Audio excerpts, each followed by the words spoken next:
বিবিরা মাঝে মাঝে খুনসুটি করতো, নবীরে ধরতো, এটা নাই ওইটা নাই এটা দেন।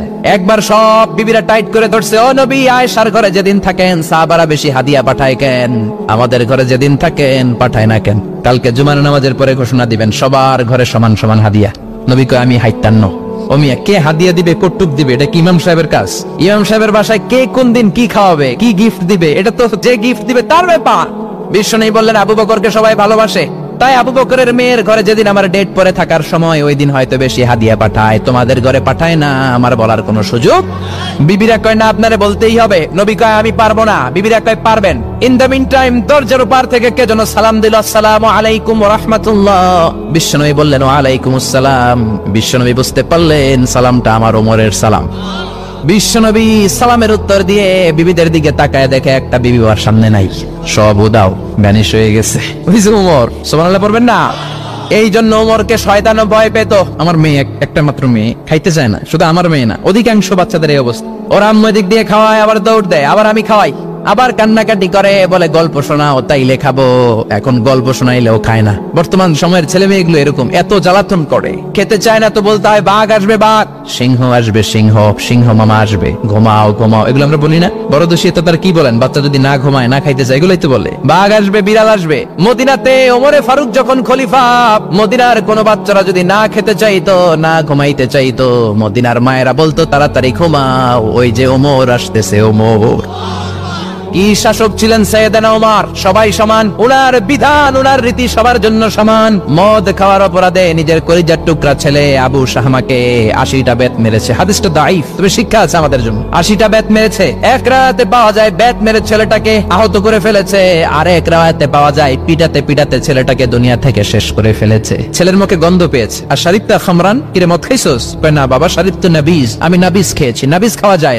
নাবিজ হচ্ছে রাত্রিবেলা আরবরা দুধের মধ্যে শক্ত খুরমা ছেড়ে দেয়। 1 কেজি দুধের মধ্যে 10টা শক্ত খুরমা ছেড়ে দিলে সকালবেলা দুধের কালারটা সাদা থাকে না, শক্ত খুরমার রস টেনে ওটা লাল হয়ে যায়, খেতে বড় মজা। এটাকে বলে নাবিজ। কিন্তু সকালেই খেতে হবে। ওইটারে যদি 3 দিন জমায় রাখেন, 4 দিন জমায় রাখেন, ওইটাও গাঞ্জা হয়ে যাবে, ওইটাও তারি হয়ে যায়, মদ হয়ে যায়। সাইয়েদনা ওমরের ছেলে এই কাজ করেছেন, একটু তারির স্বাদ নেয়ার জন্য 4 দিন রেখে দিয়েছে। সাইয়েদনা ওমর বললেন কি খাইছস? কয় মদ খাই নাই। নাবিজ খাইছস? এদিকে আয়, ইফতাহ ফামাক, মুখ খোল।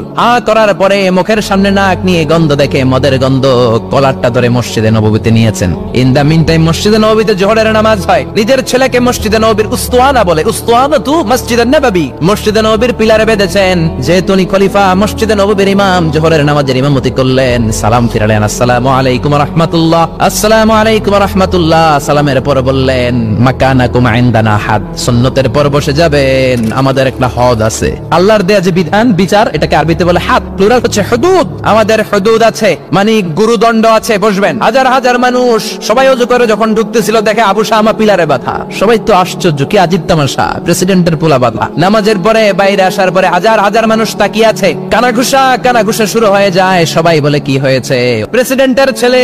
কেউ কয় ওমর মনে হয় মারবে না, যেহেতু নিজের ছেলে তো একটু ধমকি টমকি দিয়ে ছেড়ে দিবে। কেউ কেউ বলে না, ওমর তো এত সহজ মানুষ না, মদের বিচার তো 80টা বেত, মনে হয় 40টা মারবে। কেউ কয় না, 80টাই মারবে। ওমর চেয়ারে বসে জল্লাদরে ডাকলেন, বললেন ইবদা বিসমিল্লাহ, নে চাবুক শুরু কর। বাইতুল মাল থেকে শক্ত সাইজের একটা চাবুক আনবি।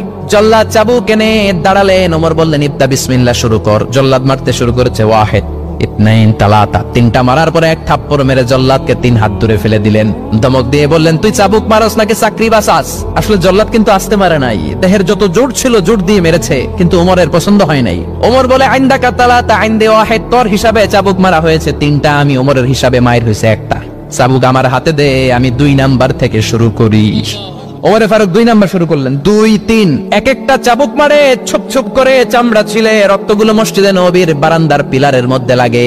ওমরের চেয়ে শক্তিশালী দ্বিতীয় কোন পুরুষ মদিনার জমিনে ছিল নাকি? ওমরের হাতের মাইর। ছেলেটা চিৎকার দিয়ে বলে বাবা, ও আব্বা, আর মদ খাবো না, ছেড়ে দেন, আর খাবো না। মদ তো আমি খাই নাই, আমি খেয়েছি নাবিজ, 3-4 দিন রাখার কারণে একটু মাতলামি হয়েছে আমার। আব্বা এবারের জন্য ছেড়ে দেন, আর খাবো না। ওমরের কঠোর হৃদয়ে কোনো দয়া মায়া আসনা, মারতে লাগলেন। এবার আবু শাহমার মা, ওমরের বউ, পায়ের মধ্যে ওমরের পায়ে পড়ে ডেকে বলে ওমর, আমার কলিজার টুকরা ছেলেটারে মারিস না। 30টা বাড়ি মারা হয়েছে, আর বাকি 50টা বাড়ির জন্য এক একটা চাবুকের বিনিময়ে আমি এক একটা ওট আল্লাহর রাস্তায় সদকা করবো রে ওমর। সাইয়েদনা ওমর বলে, এর নিয়ে যাও। আবু শাহামার মা ওট দিয়ে আল্লাহর জাইন চাবুকের বাড়ি থেকে একটা বাড়িও কমানো যাবে না, 80টা বাড়ি দেয়া পর্যন্ত পৃথিবীর কোন শক্তি আবু শাহামারে আমার হাত থেকে ছুটাতে পারবে না। আবু শাহামার মা কাঁদতে লাগলো। ওমরের মনে দয়া মায়া হয় না। 40টা বাড়ি মারার পরে ছেলে বেহুশ, 50টা মারার পরে আবু শাহামা দুনিয়া থেকে শেষ। সবাই নিস্তব্ধ নীরবতা, পিন ড্রপ সাইলেন্ট, পিন পতন নীরবতা। রাগে তখনও গড়গড় করছে ওমর। সাইয়েদনা ওমর বলেন, গোসল দে, জানাজা দে, কবর দে। কবর দেওয়ার পরে ওই কবরের উপর 51 নাম্বার থেকে মারা শুরু করলেন। 52, 53, 60টা, 70টা, 80টা চাবুকের বাড়ি কবরের মধ্যে বিশাল বিশাল বড় বড় বাড়ি মেরে আঘাত করে আল্লাহরে ডেকে বললেন, আল্লাহ, আমার ছেলে হওয়ার কারণে, প্রেসিডেন্টের ছেলে হওয়ার কারণে আমি পার্সিয়ালিটি করি নাই, একটা চাবুকের বাড়িও কম দেই নাই। কিয়ামতের দিন তুমি আমারে জালিমদের কাতারে দাঁড় করাতে পারবা না। আল্লাহু আকবার। ওই ওমরের শাসন যদি দেশে থাকতো, দেশটারে মদিনা বানাইতো কে? এখন রিকশাওয়ালার পোলার জন্য এক নিয়ম, প্রধানমন্ত্রীর পোলার জন্য আরেক নিয়ম। বিবিরা মাঝে মাঝে খুনসুটি করতো, নবীরে ধরতো, এটা নাই ওইটা নেই, এটা দেন। একবার সব বিবিরা টাইট করে ধরছে, ও নবী, আয়েশার ঘরে যেদিন থাকেন সাহাবারা বেশি হাদিয়া পাঠায় কেন? আমাদের ঘরে যেদিন থাকেন পাঠায় না কেন? কালকে জুমার নামাজের পরে ঘোষণা দিবেন।